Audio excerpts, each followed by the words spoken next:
Good evening, dear students. Welcome to the session on plagiarism. Today session in business research methods, we will be talking about plagiarism, a very important concept in the process of research.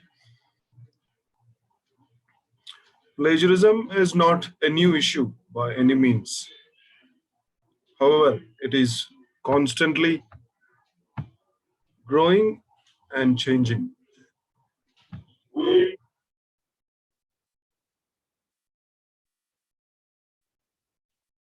Luckily, the methods for detecting plagiarism also are expanding.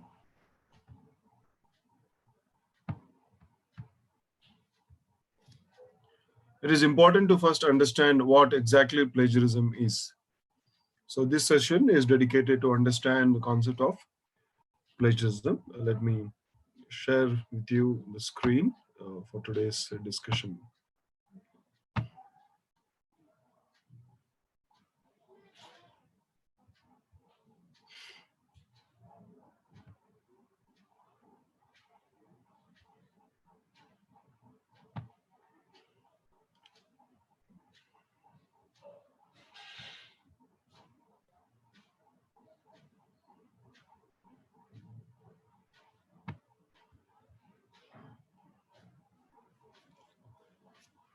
Hope you have gone through all the previous steps in the research process. So we had seen what is a research problem. We had seen how to identify the research problem. And also we had seen how to do the literature review and how to formulate the hypothesis. And then we had seen about the research design, the types of research designs, especially the sampling design, where we had discussed about census and sample survey. And then we started with the collection of data. We saw the primary and secondary data, and we had also discussed about techniques of collecting primary data. And when we collect the data, the challenge that any researcher poses is the plagiarism. So today's session, as I already had said, is dedicated to the concept of plagiarism. So let us try to understand what is plagiarism and try to have an in-depth knowledge about the concept itself. Okay.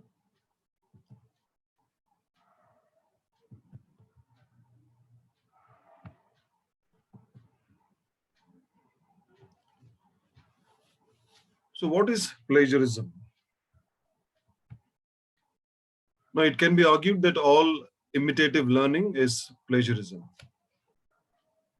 We use ideas from other people all the time, and we try to weave them into our own working and academic lives, gradually taking ownership of them until we eventually forget who influenced us in the first place. So in our daily life, we try to imitate, we try to copy the others' ideas, we try to copy others' data, which is contributed by others, and we try to modify them, we try to weave them uh, uh, according to our convenience, to suit to our research need, and then we try to take the ownership of others' research contributions, which in research is unethical. So plagiarism is an ethical aspect, ethical issue in the research process. Let us try to understand how we can avoid plagiarism and how we can be safe in the process of research. How can we safeguard ourselves in the process of research, especially when we publish a paper? However, plagiarism, when we talk from an academic context, it refers to intentional decision not to acknowledge the work of others. Especially when we collect the data from others' contribution, when we do the literature review, or when we collect the data from other articles, or it could be journals, or from the other research works, we fail to acknowledge them. We try to sometimes pose as if we have done that work, and we try to give ownership to ourselves, which is unethical. And we try to ignore usually the well-published obligations, and we try to take ownership of others' findings, others' research work, which is plagiarism. If you look at the word plagiarism itself, it originates from a Latin word called plagiare, which means to kidnap or abduct. Now you can understand here the seriousness of the word plagiarism. So we are kidnapping or abducting the data or the contributions made by other researchers, which is by the word itself becomes a criminal act. It's unethical.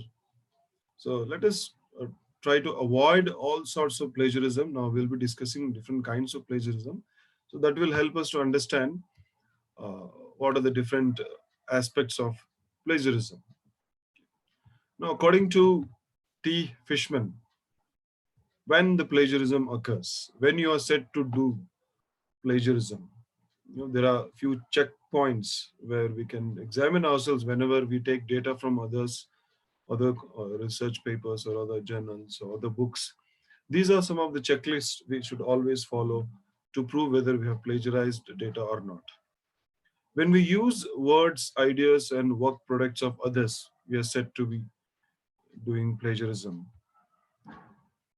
Attributable to another identifiable person or source, and we try to take ownership of that is a plagiarism.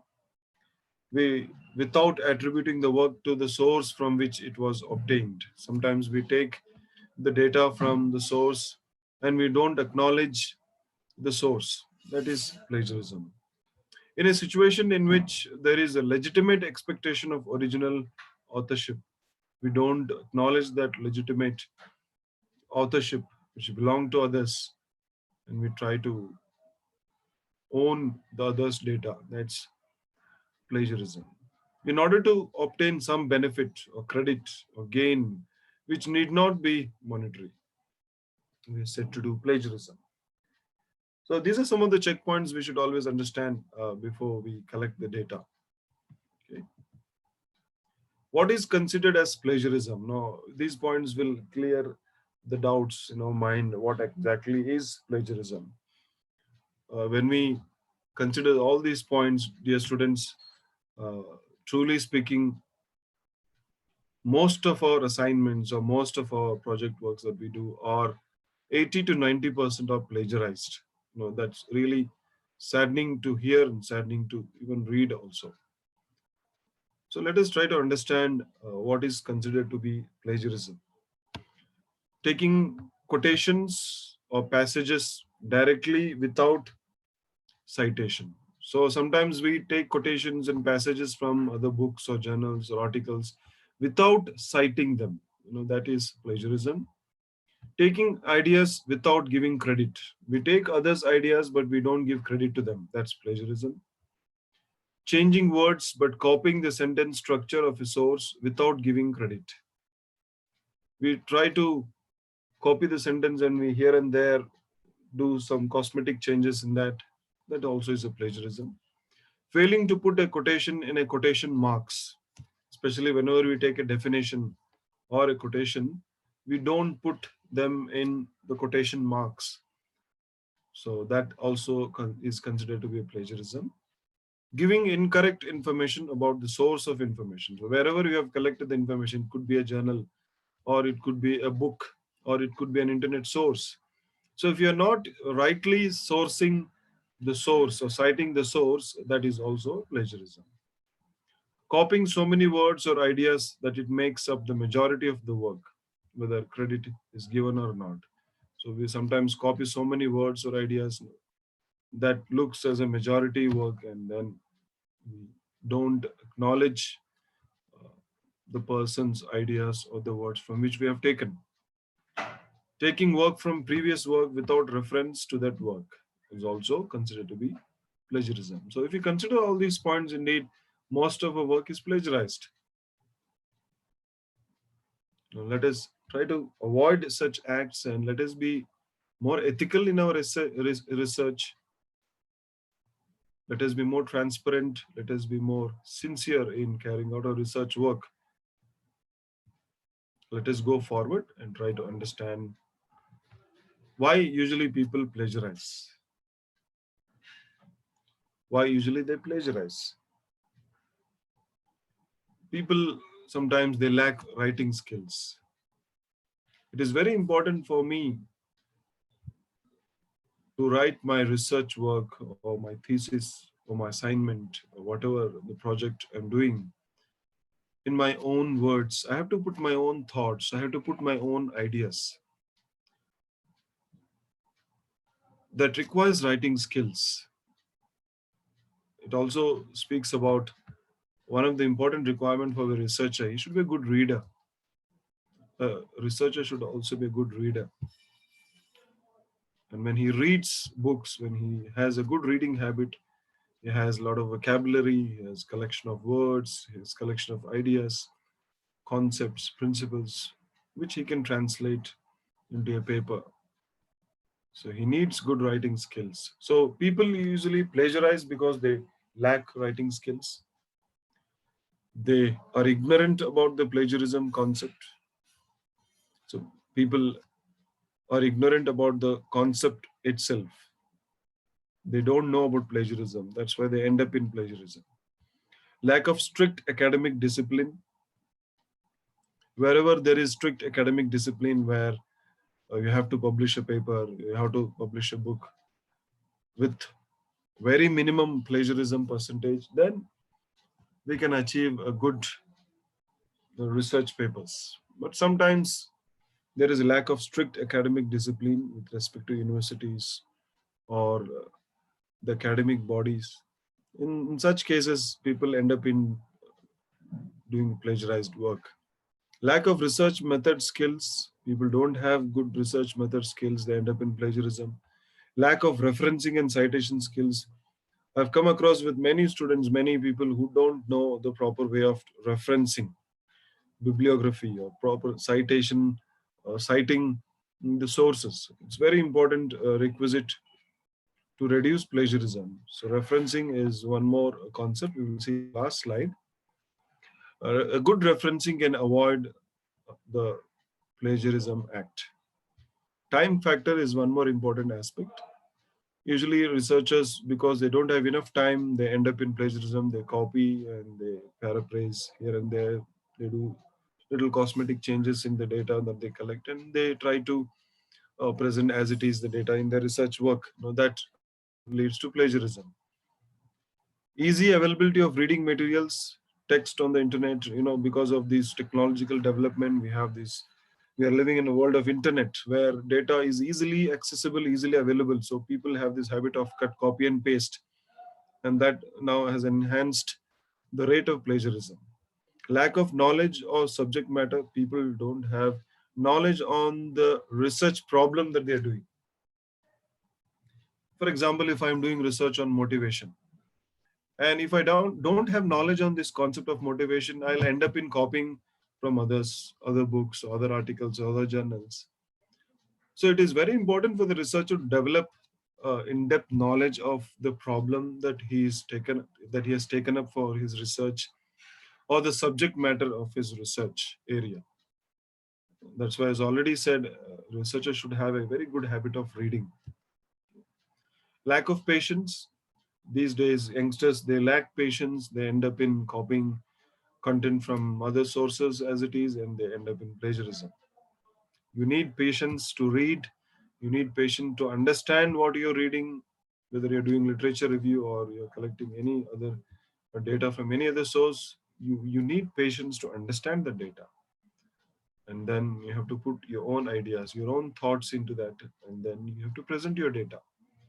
So there is a cut, copy, paste culture nowadays in research and academic community, which has taken deep roots in the research culture of both student community as well as the teacher community. So this has to be avoided. We can refer data from other sources, but it is very important to understand the data and then try to put our own ideas and put our own thoughts into the data, and present our own real data. That's very important to avoid plagiarism. So these are some of the reasons why usually people end up in doing plagiarism acts. The different types of plagiarism. You have plagiarism of words. Sometimes we copy the words. You have plagiarism of structure, plagiarism of ideas, you have plagiarism of authorship, plagiarism of self. So these are the 5 types of plagiarism. Now, briefly, let us see one by one what are these types of plagiarism. Again, when we go through all these slides, really it is enlightening to all of us that how much plagiarism we have done in the past. All our assignments or projects, whatever the papers that we are trying to publish, 80 to 90% will be plagiarized when we examine our work in light of all these slides that we are discussing now. So before we go to those concepts, there are some important elements that we need to understand in plagiarism. One is called citation, quotation, summarizing, and paraphrasing. These are the 4 ways uh, of actually avoiding the plagiarism. We can reduce the rate of plagiarism. So let us see one by one how we can understand this. Okay. The first is citation. So what is citation? Now, whenever I refer any source and collect the data, I should cite that source. It's very important. So how to do that? I already showed the online in the online tutorial of doing online referencing by using this for me, an open source for doing referencing. So we had seen that. Hope you remember that. So please go through that video and then try to understand how to do that. So how to cite the data that I refer? I give an example here. Imagine you are referring this original source. I'll read it for you.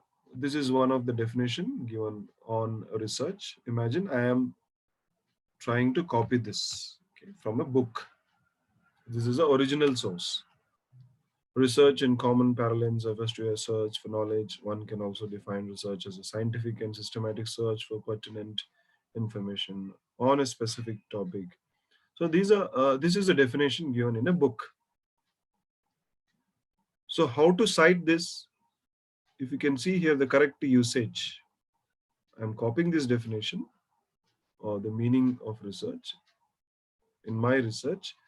I'm changing this. If you can carefully see the word forming here, sentence formation, how it is done. Quest for information is the underlying principle of any good research, which is carried systematically and scientifically, keeping in view the research problem at hand. So the original source I have taken, the meaning of research. I have understood this meaning and then I am putting in my own words. You can see here my thoughts, my words, and then I am citing. Now, this is called citation. Citation. This is citation.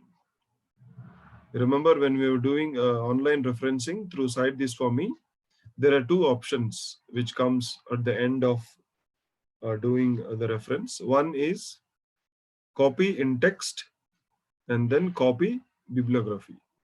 So this is called in text, copy in text. So I take this in text and then put it in the place where I have presented my information. Okay.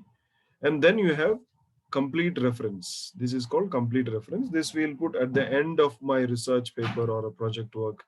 This shows the complete reference. Okay, from where I have taken the year of publishing, the research, the title of the book, and the edition, the pages that I have used, the publisher. So this is a complete reference that I'll put it in the last page, the reference list. This is at the last, but in between in the research paper, wherever I am taking data from any source, I have to cite. This is how I cite it, by putting in text. So this is called citation. This is here am I acknowledging. Here I am acknowledging that this meaning I have taken from this book, which was published in this year. But I am not taking as it is, but I am putting in my own words, my own thoughts, you can see in this meaning. So this is one way of reducing the plagiarism. Okay, that's called citation, by citing the source. The second concept that we need to understand is quotations. Sometimes we use quotations in the research. For example, here, just to explain you, there's a original quotation. The greatest glory in living lies not in never falling, but in rising every time we fall. This is a quotation given by Nelson Mandela. We all know that. Now, when I take this quote in my research, I'm not taking as it is. This is how I am putting it in my own words. As Nelson Mandela in 2001 example, he said, if he has said this in 2001, points out, a person's true success lies in his ability to recoil or spring back into shape after bending, stretching, or being compressed. This is my version of Nelson Mandela's quote. So I'm avoiding plagiarism here. So sometimes we use quotes and we try to copy as it is, and there is no originality in that, so we end up in plagiarism. So this is one way of copying the quotes. I put my own words and my thoughts. You can see in this presentation of the quote given by Nelson Mandela. That's quotations. The other component of the plagiarism is summary. Sometimes we summarize others' data also. We try to condense the version of author's key points. When we are referring any book or any article or journalism or a journal, we summarize their data in our own words. It may extend to few sentences or even a longer sentence, a longer paragraph based on the complexity of the data. But when we summarize, we have to cite the source from where we have taken the data. So that's one way of reducing the plagiarism. The other way of reducing the plagiarism is paraphrasing. We should understand the right meaning of paraphrasing. Okay. Now here again I have given an example. Imagine I am taking this data from a source. Imagine a book. This is a famous quote given by John F. Kennedy. Ask not what your country can do for you, instead what you can do for your country. This is a well-known saying by John F. Kennedy. We all know that. Now, what we usually wrongly mean by paraphrasing here, this is a wrong usage. Sometimes we'll put in this way: don't ask what your nation can give you. Consider what you are willing to do for your own country. There is no much difference between these two statements, and we think this is paraphrased. We just twist the sentence and we try to say, okay, this is my sentence. This is wrong. So what is the correct usage? This is a correct usage. John F. Kennedy's introduction stresses the importance of citizens becoming civically engaged in their country's affairs. So this is a correct usage of the saying, where you can see that I'm putting my effort to frame the sentence, my own thoughts, okay, my ideas can be seen in this sentence. So this is called paraphrasing. Paraphrasing doesn't mean just you twist the sentence and you present the data. No. This is the right way of doing the paraphrasing. Okay. This reduces the plagiarism. This is how we can avoid the rate of plagiarism. Sometimes we plagiarize the words also, plagiarism of words. We should be very careful. Sometimes we directly plagiarize. Word for word transcription. We directly copy the wording pattern from other books, and then we end up in plagiarism. So that's word plagiarism that has to be avoided. Clone is another way of doing plagiarism, submitting another's work word for word as one's own. I copy the other's work and then I give my name. That's a really unethical way of doing the plagiarism. Control C, copy. It contains significant portions of text from a single source without alterations. I take a data from a source, single source, and then without alterations, I present the data as my data. That is a plagiarism.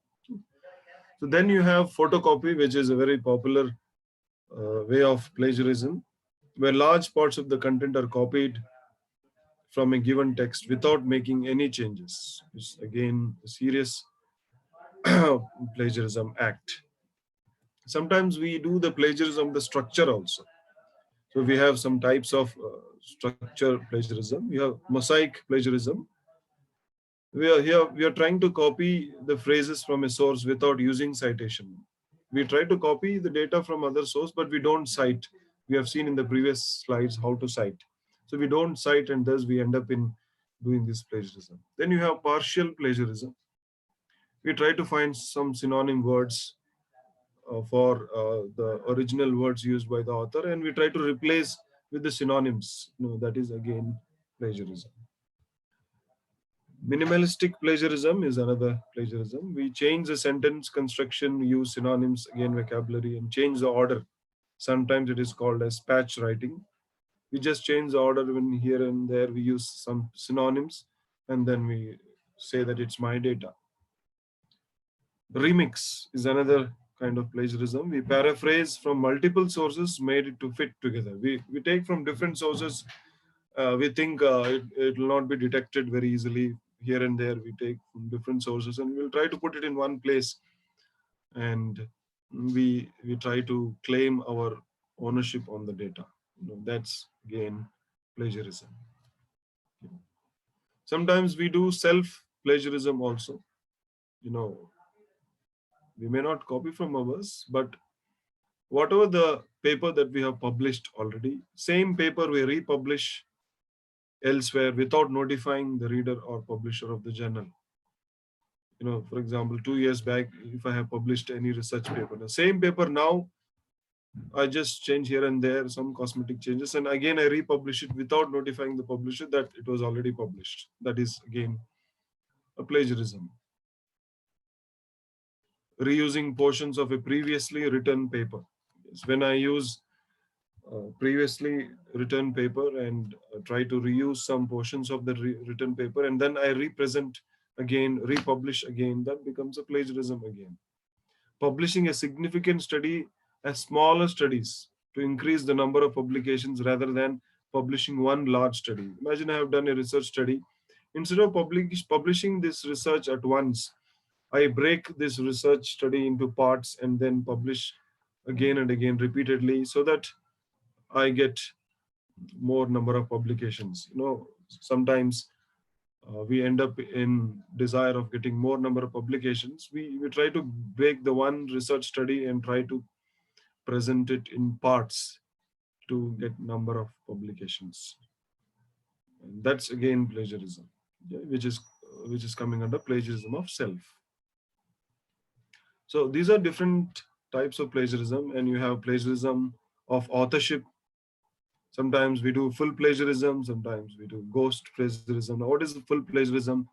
It's also called as complete plagiarism. It refers to copying somebody else's original content word by word and presenting it as one's own. No, that's really unethical. I copy others' work and I give my ownership to that work. There's something called ghostwriter. They are the persons who uh, who writes or authors books or papers for another person. You know, and are officially credited to this another person. This is again unethical. Yeah, one person is writing for other person, and that other person he enjoys that credit. That is again plagiarism of authorship. So these are different types of plagiarism, and we have seen some of the components of plagiarism also. So how to avoid plagiarism? It's a very important aspect. How to avoid plagiarism? One of the best method to avoid plagiarism is right referencing. When we do right referencing, we can reduce the rate of plagiarism. We can avoid plagiarism. So there are different referencing styles. If you can remember in my previous video, I had shown how to do referencing through Cite This For Me, which is a free source for referencing. And I had mentioned there different types of referencing styles. Now here we can see some of the referencing styles, like Harvard referencing, you have APA, American Psychological Association, you have MLA, Modern Language Association, Then we have MHRA, we have Modern Humanity Research Association. Then you have Chicago. Then you have Council of Science Editors. You know, British Standard. We have MHRA again. You have Oxford referencing styles. You have IEEE. So these are famous referencing styles. Usually with social sciences we use APA referencing style, American Psychological Association, which I had given a detailed presentation in my previous session through Cite This For Me website. So it is always good to have good referencing to avoid plagiarism. Whenever we cite any data, whenever we source any data from any source, we should acknowledge that through referencing. So referencing is a channel, or it is a medium through which I acknowledge that it is not my data, it is others' data. And right referencing always should be done.